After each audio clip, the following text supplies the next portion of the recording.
தற்போதைய தேர்தல் முறைமையானது எங்களுக்கு பொருத்தமுடையதாக இருக்கிறதா? මැතිවරණ ක්‍රමය ගත්තම ඒකේ විශාල අඩුපාඩු තියෙනවා.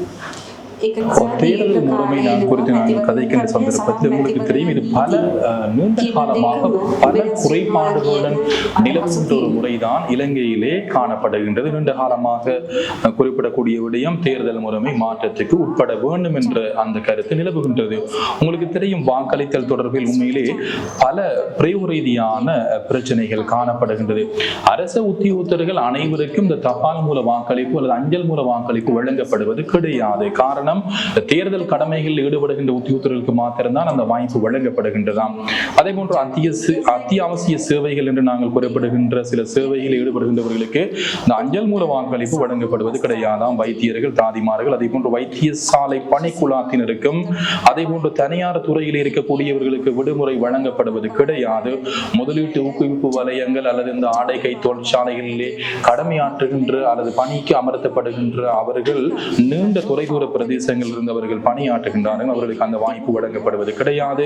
பொது பயணிகள் போக்குவரத்து துறை, அதே போன்று நாட்டாமி அல்லது இந்த உழைக்கும் வர்க்கத்தினருக்கு, அதே போன்று வெளிநாடுகளில் இடம்பெயர்ந்து பணியிலே ஈடுபடுகின்றவர்கள் அல்லது எங்களுடைய வெளிநாடுகளிலே அதாவது இடம்பெயர்ந்து தொழிலாளர்களாக கடமையாற்றுகின்றவர்களுக்கு அந்த வாய்ப்பு வழங்கப்படுவது கிடையாது. அவர்களுக்கு நிச்சயமாக முன்கூட்டியே இந்த வாக்களிக்கக்கூடிய முறைமை ஒன்று வழங்கப்படல் வேண்டும் என்ற விடயத்தை அவர் குறிப்பிட்டிருந்தார். அது மாத்திரமல்ல, உங்களுக்கு தெரியும், பெண்கள் அதே போன்ற இளைஞர் இவர்களுடைய பிரதிநிதித்துவம் என்பது உங்களுக்கு கீழ் மட்டத்திலே தான், அடிமட்டத்திலே தான் காணப்படுகின்றது. ஆனால் அது மேல் மட்டங்களுடைய பிரதிநிதித்துவம் காணப்படுவது கிடையாது.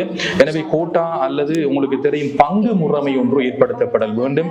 விசேட தேவையுடையவர்களும் அதில் உள்வாங்கப்பட வேண்டும். விசேட தேவையுடையவர்களுக்கு தற்பொழுது உங்களுக்கு தெரியும் இந்த இயலாமையுடைய நபர்கள் என்று குறிப்பிடுகின்றார்கள். நான் அந்த வசனத்தை தெரிவிக்க விரும்பவில்லை. விசேட தேவையுடையவர் என்ற வசனத்தை நான் தெரிவிக்க விரும்புகின்றேன்.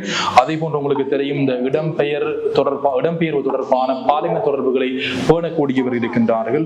அவர்களுக்கும் இந்த வாய்ப்பு வழங்கப்பட வேண்டும். உள்ளூராட்சி அதிகார சபைகள், அதே போன்று மாகாண சபை, பாராளுமன்றத்திலே இவர்களுடைய பிரதிநிதித்துவம் சரியான முறையிலே ஊர்ஜிதப்படுத்தப்பட வேண்டும். வேட்பு மனுக்களின் பொழுது உங்களுக்கு தெரியும் கட்சிகள் குறிப்பாக அந்த பங்கு அவர்களுக்குரிய பங்கை கட்டாயமாக வழங்கப்படுதல் வேண்டும். வாக்குகள் மூலமாக நாங்கள் பிரதிநிதிகளை தெரிவு செய்கின்றோம். ஆனால் உங்களுக்கு தெரியும் அவர்களை கேள்விக்குட்படுத்துகின்ற அல்லது விசாரணைக்குட்படுத்துகின்ற மீள அழைக்கின்ற உரிமை காணப்படவில்லை. ஆனால் உங்களுக்கு தெரியும் இரண்டு சந்தர்ப்பங்கள் இருக்கின்றது. ஒன்று உங்களுக்கு தெரியும் நம்பிக்கையில்லா பிரேரணை, அதே போன்று நீதிமன்றத்தில் கொடுக்கப்படுகின்ற ஒரு வழக்கு மூலம்தான் அவர்களை நாங்கள் கேள்விக்குட்படுத்தக்கூடிய வாய்ப்பு இருப்பதாகவும், ஐக்கிய அமெரிக்கா மற்றும் சுவிட்சர்லாந்து போன்ற நாடுகளிலே அந்த மக்கள் பிரதிநிதிகள் தவறளிக்கின்ற சந்தர்ப்பத்தில் அவர்களை மீள விசாரிக்கின்ற மீள வரவழைக்கின்ற அந்த உரிமம் வழங்கப்பட்டுள்ளதாக மக்களுக்கு அவர் குறிப்பிட்டார்.